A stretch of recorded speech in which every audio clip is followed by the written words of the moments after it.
Pagbukas mo ng phone mo, nag-uulan ng balita. Uy, may bagong skandalo rito. Ito raw ang pinakamahalagang issue ngayon. Tapos lahat ng tao sa comment section nagmumurahan na. Galit na galit sa kung ano man ang trending ngayon. Ang pinakamalaking panganib sa bansa natin ay hindi lang yung mga pekeng balita, kundi yung pagiging hayok natin sa mga may ingay at makukulay na distraction. Yung mga pinapakain sa atin habang ang totoong bentahan at laro ay nasa likod, nasa dilim. Para bang nanonood ng magic show.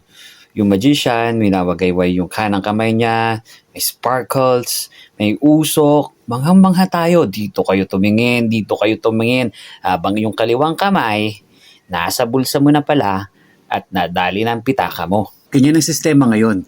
Binibigyan tayo ng sadyang schedule na galit, bawat headline, bawat bangayan sa Senado, bawat kontrobersya na biglang pumuputok, niluluto yan para panatilihing mataas ang emosyon mo pero tulog ang utak mo.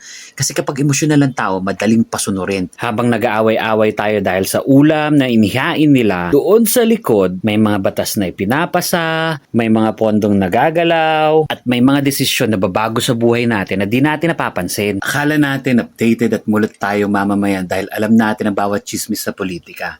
Pero ang totoo, para lang tayong mga patabaing baboy na subo ng subo sa kung ano ay nihulog sa koral natin. Pilipinas, mas matalino tayo rito. Huwag tayong maging madaling bulahin. Sa susunod na may ihaing dampuhalang issue, huwag mo munang lunukin. Huminto ka, umiwas sa nakatagong kamay na magician at magtanong, ano ang nangyayari sa likod na ayaw nila makita natin?